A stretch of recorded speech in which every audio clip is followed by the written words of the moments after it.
Hello, everyone. Welcome back. Today, I'm here with Matt Mikulski of the San Francisco Giants. How you doing, Matt? I'm doing well. How are you? Thanks for having me. Pretty good. It's an honor to have you here on the show. And I'm just going to intro you real quick and let everyone know who is Matt Mikulski. You played 4 years, correct me if I'm wrong, at Fordham. To highlight 1 year, your senior year, your very special year, in my opinion, 9-0, 68 innings pitched, 124 Ks, 10 or more strikeout games, and had a 1.45 ERA. You were a first-team All-American, Golden Spike semifinalist. You're now the Strikeout King of Fordham with 272. Single-season strikeout record at Fordham, Atlantic 10 Pitcher of the Year, and now you were drafted in the second round by the San Francisco Giants. Start at the beginning now of Fordham Ram baseball. What made you choose Fordham? Yeah, that was a good intro. I've done a lot of these, and I've had some good intros, and that's definitely top 3 right there with intros. But yeah, I guess so. Going back to the beginning, it was kind of I went to a high school where the coach of the high school team was also my travel coach, so he was also trying to get me recruited. So at the same time as high school ball, he's trying to get me recruited to a college as the same time as travel ball. So we had one goal pretty much all of high school, trying to get to a D1 school, and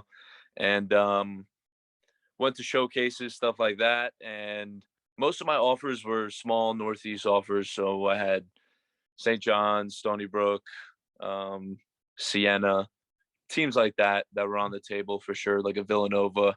Teams that were definitely up in the Northeast, nothing that were like ACC, SEC, because growing up, especially in high school, I didn't hit my growth spurt until like junior, senior year, until kind of after I committed. So I was like 5'8", 165 pounds when I committed. And then probably my senior year of high school, I was like 6 foot, 170. So I like shot up and got real tall. And then after that, get to Fordham because pretty much I had 3 schools, and it was all New York schools. So you had Stony Brook, St. John's, and Fordham, and I was just like, which one makes the most sense academically and playing time wise? Like if I looked at the roster for potentially when I'm going to be there, it was a no brainer. Like Fordham had no lefties on the roster. So I was like, oh, I'm going to play there. I got the most money from there, and it's a better education than all of these schools. Like it's a no brainer. And you have a sweet field too. You took that into consideration. It's beautiful. Oh, absolutely. Absolutely. And on top of it, it's a graveyard for pitchers. So like you're not really giving up bombs at home, at least. I didn't really give up that many bombs at home in my career. Definitely most of my bombs that I gave up were away. Over your 4 years playing there, did you enjoy your time at Fordham? Was it like you're like going back, would you do that over again? Your 1 year, 4 years there? Yeah, nah, I wouldn't take anything back, because everybody always asks me, like, because I definitely had an opportunity to like maybe hop in a portal or try and transfer for my senior year and stuff like that. But I remember like right after the draft happened, like I made up the draft in 2020, so the 5-round draft. Right after that draft, because I was eligible for that draft, I was honestly expecting to go, but didn't happen. And the first call I made was to Coach Layton. I was like, Coach, I'm coming back. Like have a spot ready for me, because like I'm ready to go and whatever.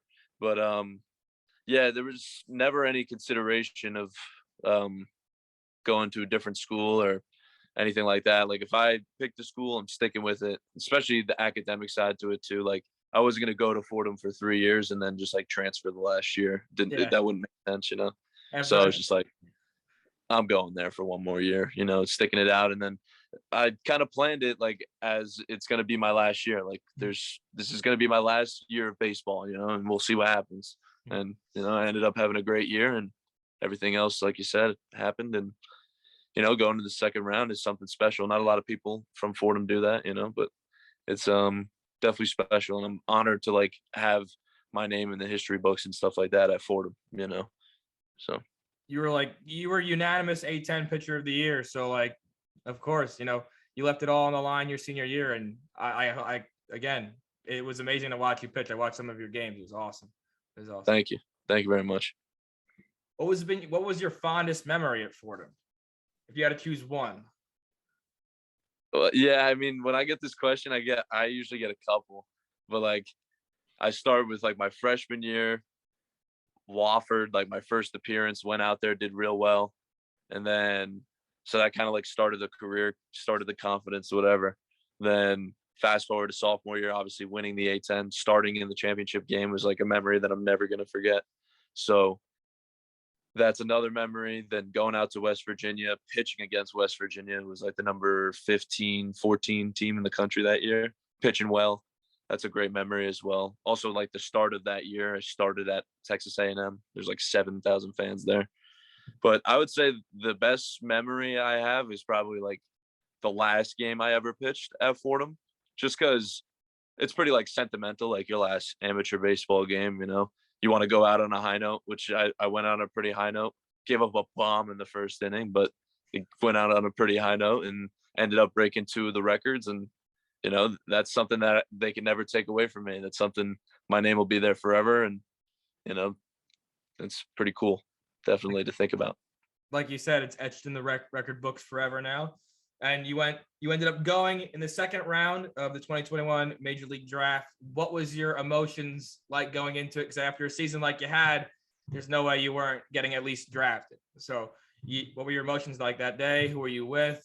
Were there any other teams looking at you, or did you have everyone looking at you? Yeah, I mean, I had a bunch of different teams looking at me. I was actually out in Colorado for the draft, so I was out there and I participated in like the day one events and get the call day two. And I got a bunch of calls day two. Day two was pretty hectic for me just because I didn't go day one, you know, didn't go in the first. So early day two, like I would say like 6 o'clock, 7 o'clock in the morning, at least my body clock, you know, they were calling, like getting ready, like, hey, like, is this all right? Does this sound good? Whatever.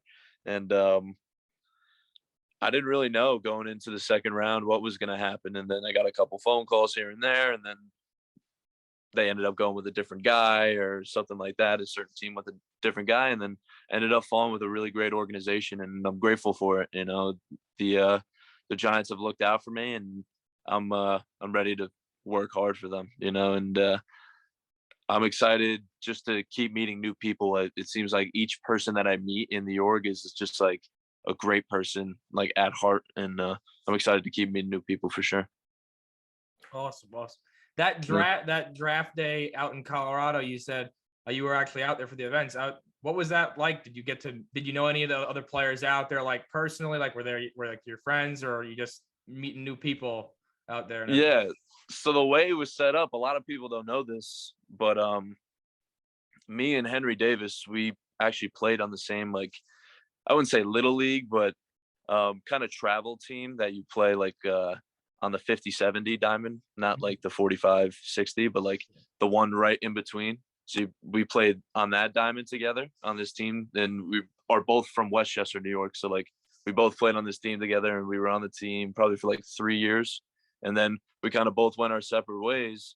And then now we both find ourselves like both sitting in the front row at day one of the 2021 MLB draft. It's like pretty insane. So when I first saw him, like, and I glanced over and I saw him like pick up his phone and get ready like for a phone call, and I'm like, no way, he's about to like go first overall. Like, that's insane.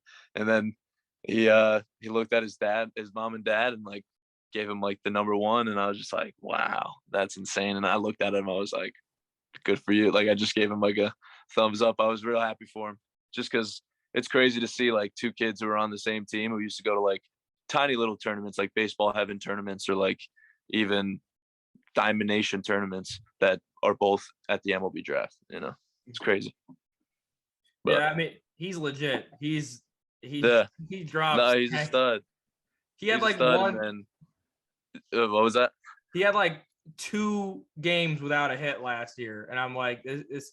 I didn't even know, like, because I wasn't like I was only following like Northeast teams and like a little like not I wasn't following Louisville. But then I saw him like on the highlight reel on draft day. I'm like, wow, this guy can hit. You know, he's a different type of animal for sure. And so to go on with the draft experience. Unfortunately, out of the 8 guys that were there that night, I was the only one who didn't get drafted in the first round. So the second round comes, end up getting drafted in the 50th slot, so 50th overall. And after that, get a phone call to get into a van to go to the stadium, and we're going to go and watch BP on the field, a couple of the draft picks. So it was me, Ryan Cusick, and Henry Davis, and we were all on the field. And then Marcelo Meyer met us there. So those are all first rounders right there. And then I'm the only second rounder, but we were all just chilling on the field, having a good time, watching BP. Got to see Shohei hit some BP. That's awesome. And it was a crazy experience. We got to meet Aaron Judge and stuff like that. So it definitely was a humbling experience, but it also was like a nice little taste, it makes you want it more and want to get there more. So. Yeah, like you got to see it that week. So like, you're like, I'm drafted now. This is my goal. Like, and exactly. And like 3 years, this is where I want to be, talking to draft guys or something like that. You want to be imparting your wisdom that you had throughout your years to those guys coming up, Yeah, I don't know how much wisdom, but we'll see about that. But you'll grow. It'll grow. Exactly. Give it some time. Give it some time. Everyone has something to give to each other, at least pitchers wise, in my opinion. So yeah, absolutely. I mean, like even you were saying, like Reese and Kyle, like I definitely learned bits and pieces from them, like on the mental side. It's definitely harder for like lefties and righties to be like, oh, try this pitch or try this, because like stuff just comes out differently out of my hand than like a Kyle Martin who's throwing like this. And same thing with Reese, who's throwing like an infielder who's a pitcher now in the major leagues. It's just stuff like that where it's like everybody's got their niche, right? Everybody's got their own little unique thing. And we talked about it before. Like, I think that's what the difference is, just having like that little unique niche or little thing that like throws hitters off, right? Even if you think about certain guys in the bigs who do that. Robbie Ray, right? Short arm guy. He's a Cy Young winner this year. So Marcus Stroman, you have him playing with the tempos with the hitter. Little things that exactly. Make and again, little things. It makes you get far in your playing career. Yep. So this year you got in your short few games, you had 5 innings pitched with the San Francisco Giant rookie affiliate. What was your taste like of the minor league grind? Like, did you enjoy it? Is it what you've wanted all this time? Yeah, I guess the best way to describe it, like, I think a lot of people are going to like be pissed at me for saying this, but like, in my opinion, it was a glorified summer ball, it's a grind, that's it. I played up in the Cape, and like, that's what it was up there. It was just every day you're getting up, getting to the field and working, like whether it's early work to the game or whether you have a start that day, like it's just work every single day. And then whether you're like, it's an off day from throwing and you're lifting and running and stuff like that, like you got your own routine, which is great, because a lot of guys at this level, the way they got to this level is from a routine, right? Like, I think what helped me so much my senior year was having a routine. So like having that, implementing it, kind of making that transition, because that's what this summer was all about. Like you said, I only really had 5 innings out there. So that this summer was really all about just making that transition, kind of feeling it out and get my feet wet for pro ball. And, I had a good time out there, made some good friends in the draft class, and I'm actually real excited to get back out there, see some of the guys for spring training. I'm actually headed back out there on the 1st of February, and then I'll be out there until spring training. Awesome. So, yeah. Do you get like, are you going to get allowed to have your own routine, or are they going to like force a little bit of what they want you to do on you? Have they talked to you about that, or like, again, just letting you get your feet wet for the first 5 innings?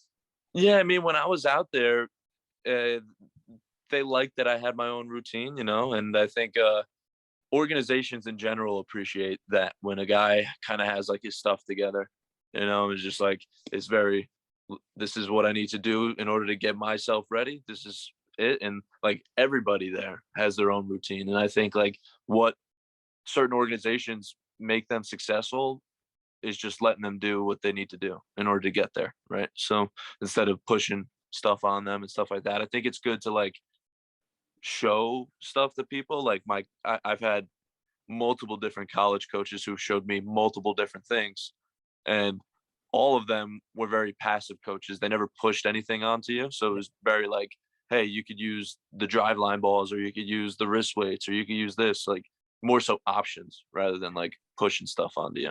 It was So like, try it, see if it works. It's just, yeah, because not everybody fits the same glove, right? Like everybody's different, especially me. Like I'm a short arm lefty. I'm completely different than the sidearm, like short arm over the top lefty. I'm completely different than the sidearm righty. So it's just different little things like that. So recently, I also collect baseball cards. Recently, this is a question that I didn't show you, but I just came up with it. Recently, Bowman Chrome just came out with 2021 draft class, so I got myself a Matt Mikulski There it signed. is. That's pretty awesome. What was it like Yeah. seeing your face on a baseball card finally? Or Pretty wild. Not the first one. I got a couple other companies as well, but that's the first one that's been out for sure. And that one is there's a couple of them that are real pretty. And I think like it's pretty surreal, especially like when I go into my closet, I got boxes of like little baseball cards from growing up and stuff like that. Like being able to say like, oh yeah, I have a baseball card. Like nobody could take that away from me either. So I'm able to say that. And at the same time, I love like getting fan mail and stuff like that, signing cards that like people collect and just stuff like that, where I love like giving back to people who love the game as well. So, I mean, for me, like that's what I just got done doing, just signing a bunch of fan mail and a bunch of cards as well. So awesome. uh, When do they like send you a package and you just sign everything and send it back, or?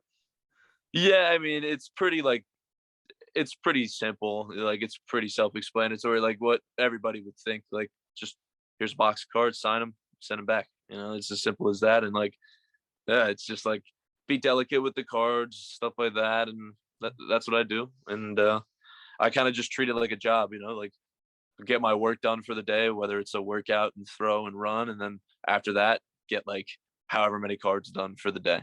And then go on about my business.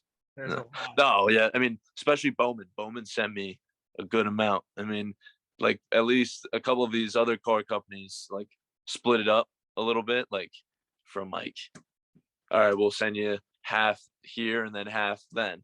Yeah. Bowman was like, we'll send you the whole thing. And then like whenever you get finished, you get finished. Yeah. So it took me a while, but I'm glad that it's out there. I'm glad that people are like enjoying it and stuff like that. So signature is sweet, man. Keep it yeah. the way it is. Keep it the way it is. It's sweet. And that's what I think. Like people always tell me like they can't read my signature or whatever. For me, like I'm so used to writing my signature on, this is gonna sound ridiculous, but like on checks and stuff like that, where I'm just like, like I'm kind of just like scribble, and there you go. So I people like it. People think that I take my time with it. I really don't. I try and be as quick as possible. And like sometimes like I get wrist cramps, hand cramps. It's tough. So that's another thing. Like these people who are getting these cards, just know there's some hard work put behind it. So we appreciate the hard work, just but who's been back to playing now? Your hardest hitter you've had to face in your career, whether it be Cape, Fordham, your 5 innings out there, working hard out there for the Giants. Is there anyone that sticks out to you? Yeah, I mean, it's hard to be like, yeah, this guy, because everybody on certain days is different, right? Like there's certain days where I could think this guy from whatever, D3, D2 school is a stud, from the summer league that I'm playing in. And he goes back to school and is a very mediocre player. Yeah. So I think like for me, the best player, like, I guess like statistical wise, or like, if you want to say hype wise behind him, is probably Nick Gonzalez. Mm-hmm. And he was drafted like 6th or 7th overall by the Pirates a couple years ago. Yeah. But I pitched against him up in the Cape, actually like my first appearance up there, and did pretty well. I mean, we had a good little battle, and I ended up get him to fly out to right field or something like that. Either fly out to right field or strike out. It was one or the other. Because I couldn't remember if I struck him out or struck the kid from Xavier out. But that game was pretty much the game that solidified like a full spot for me at Brewster.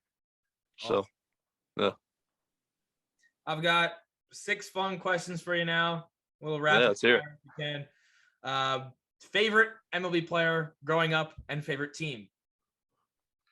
Yeah, I mean, I'm a die-hard Yankees fan, especially being a New Yorker from Westchester. Like, it's pretty much you got to be a New York Yankee fan. So I was a Yankee fan, and I would honestly say I loved CeCe, but I also loved Andy Pettitte growing up because I take pride in like my pickoff moves. But at the same time, I love the way CeCe plays. So if we're gonna go favorite, it's one of those two for sure. Just watching like a lefty pitcher growing up, because for me, like nobody else really mattered. Like, yeah, Derek Jeter was cool. I love Derek Jeter. He's a legend. Love Mariano Rivera. He's a legend. But like I'm always watching lefty pitchers. You know, I'm trying to watch like Barry Zito's curveball, or like even CC Sabathia's fire, or Andy Pettitte's pickoff move, like little things from each guy, you know, that they do the best, you know. So I'm trying to get like little things from each of them. You emulate what you fit the model for, you know? Yeah, I try and mold it, whatever from these guys. You know, it's all written there. You know, it's all shown in highlights and stuff like that. So you could look it up and see it. You know, and I think that's what I try and do, like behind the scenes, like just try and learn the game from guys, like even guys that are in it now, like even Robbie Ray. He's kind of doing something that I was working on, like shortening up the arm action. And people don't remember, like he shortened it up and it wasn't good at first, and then he kind of found the happy medium for himself, you know, and like rather being really long or really short, he was kind of like right in the middle, you know. And he's a Cy Young winner now, so he figured it out, and that's what it's all about. So he went from like being he was really good in the start of his career, and then it like he kind of hit like a even plane, and then he was getting really good around the time it was time to get like trade deadline, and then he went to the Blue Jays, and he's been lighting the radar gun up with the little short arm action on the left side, and he grunts every time, and he's throwing fuzz. yeah, no, I mean, I'm not that much of a grunter. I'm more of a like a blowout like type of guy. Like I blow all the air out, but I think I could grunt or yell on some pitches if I'm trying to rear back. Really, like, all right, this pitch I want to throw as hard as I can. But I don't know. I think like the grunting comes with like the confidence. Like I think he's just so confident on the mound where he's like, yeah, like here it is. Here's my 96 at your hands. Like, like you know what I mean? I'm gonna be that 96. Yeah, there you go. Right now, in your opinion, who's the face of baseball? The face of baseball. I mean, I think it's great because like, so I'm a big like combat sports fan, UFC fan. So like there's many stars, in my opinion, in the UFC. You know what I mean? Yeah. But if you're a baseball fan, if you're a true diehard baseball fan, the real answer to this question is like there's plenty of faces to baseball. You know what I mean? Like Juan Soto was the face that one year, you know, when they won the World Series. And then Ronald Acuna is a face of baseball. Yeah. Then you completely forget like Mike Trout is one of the best players of all time. Like he's a face of baseball. Bryce Harper, another face. So like you got guys. I think a lot of people is like, who's the face? It's like you got guys all over the place. And that's why I think it's like there's no face of baseball. There's so many. It's just getting better and better. It's evolving each year, each decade, you know? So I think like the real answer to that question, if you're a real baseball player, is like, who's next? Who's the next face of baseball? I think it's like it goes each year. Yeah, like who really is the next face of baseball? And I don't know. Like there's some guys who can really step up. I think like if I'm looking inside my org, like Logan Webb, why not? Logan Webb shoved this year. You know what I mean? Like too. That was like, oh my god, a guy like that. Dodgers. He could carry a whole city on his back. Like yeah, literally. So like there's things like that where Logan Webb is San Francisco's face of baseball. You know what I mean? But like Washington D.C.'s face of baseball is Juan Soto. Yeah, and You we know, got so everybody's answer is Cole and definitely going to be different. Judge, you know. Yeah. Judge, exactly. Yeah, like the list goes on. Betts, like there's just so many guys where it's like there's no real face of baseball. It's just like there's a bunch of studs wherever you look, you know. So Over your playing career, what has been your go-to walkout song, or do you mix it up every now and then? So I mean, I guess like earlier in my career, I had Future, which Married to the Game by Future, which is like one of my all-time favorite songs. And then I kind of, so that was like my freshman year. Then sophomore, junior year, kind of stuck with Meek Mill, Blue Notes. And then that's kind of what like I stuck with for sure. And then my senior year, I kind of told myself before the season, I was like, each like start, I'm gonna have a new song, a new New York rapper song or whatever. So I had like 50 Cent one time, I had Jay-Z another time, I had Biggie another time, Nas another time, and then I think I had like one more start at home, and then I think for that last start, so I think I had like 4 or 5 starts, and that last start, I was like, I'm gonna end it with Blue Notes, and like Blue Notes my last walkout. Awesome, awesome. Yeah. Blue Notes is fire. I love that song. Yeah, no, it's a great song to like walk out to, and I mean, especially it was great to walk out to. Like those are some of my favorite memories too. It's great to walk out to that song against like a Philly team, right? That like loves Meek Mill, so like a LaSalle or St. Joe's, and they come up to New York, and I'm playing Meek Mill, and they're like, "Oh, okay, like here we go, like what's up?" And I'm just like, "All right, like, yeah, no, it's I love that song. It definitely gives me goosebumps every time it plays because like that's the song, that's the walkout I had when I stepped on the mound for the A10 championship game. And then I went like 5 innings, no runs, shoved that game. So like it always just like brings me back to those memories. So That's awesome. That's awesome. yeah. Now, 2 more questions for you. If you go back in time to see one moment in baseball history, you got to choose just one. What would it be and why? There's a couple different answers for this one. Like being a Yankee fan, like growing up, I would have loved to been at Fenway because I've been to Fenway before, like being up at the Cape, and it's like crazy stadium. And but I would have loved to been at Fenway for like one of their like crazy brawls, like just to see just to see it live, you know. Like the Because Pedro. when those brawl, like the Pedro, like throwing Don Zimmer down, like stuff like that, where like I was a little too young to like remember the magnitude of that. Where like I wish I was there as a Yankee fan and like really would have like seen the craziest like rivalry, you know. But like that's probably like the highest the rivalry will really ever get. You know, you can't really physically hit another coach anymore. You know, it's but yeah, something like that. Or if you want to go to like a great moment, like you could go to like Lou Gehrig's speech, like his last speech, like ever, like something like that, like a tearjerker, or Hank Aaron hitting like the home run that broke the record, or something like that.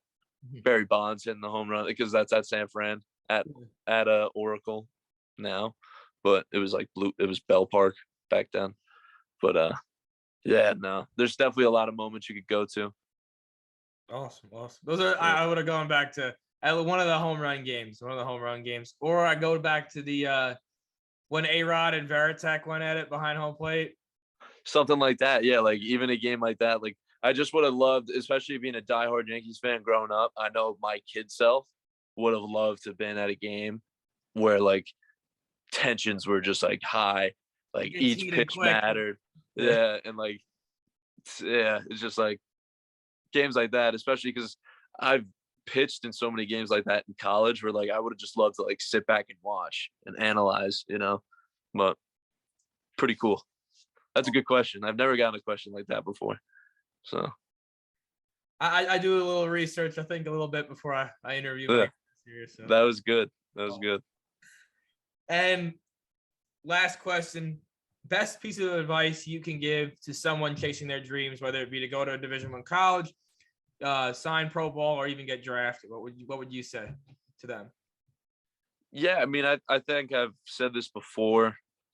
I think a lot of people who are striving to be where like a professional athlete, let's just broaden it, right? Like if you're striving to be a professional athlete in general, I think like usually you see the writing on the wall, like you're pretty talented and you work hard, you do it every day, you work hard, but like, are you working consistently? Are you dedicated? Like these are the two things that I think separate everybody. Like, are you dedicated? Are you doing it like it's a job? Like, are you waking up every single day and not getting a job, like at like a Peach Wave or something like that, like actually going after your dream, and treating that dream like a job. So having the dedication like that, and then being willing to make the sacrifices going off of that as well. Like you said, going full head, like I said, full head of steam, going at your dream, and then being willing to make those sacrifices, like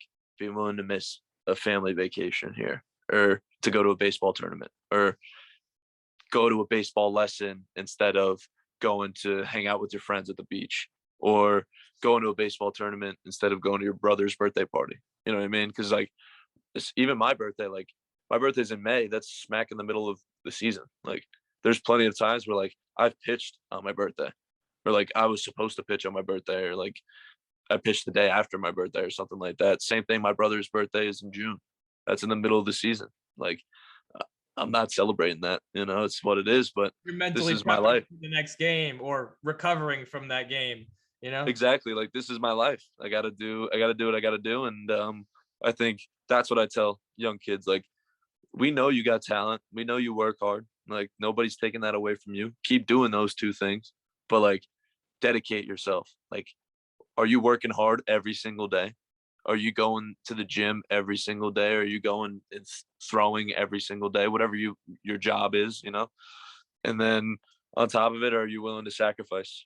Sacrifice certain things left and right. And I think like throughout my life, I've done certain things like that, like missed a couple birthday parties here, or missed a couple like family gatherings here, or family vacations, and I think like hard work and dedication and sacrifice does pay off at the end of the day. So yeah. Awesome. Yeah.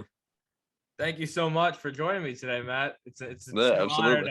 to have you. I grew up going to Rams games, basketball games, and baseball games. So thank you so much. Yeah. Thank you. No, absolutely. Thank you for having me. I mean, I've seen what you've been doing with the foundation and everything, and like I see it all over Instagram. Like I'm not a big Instagram guy.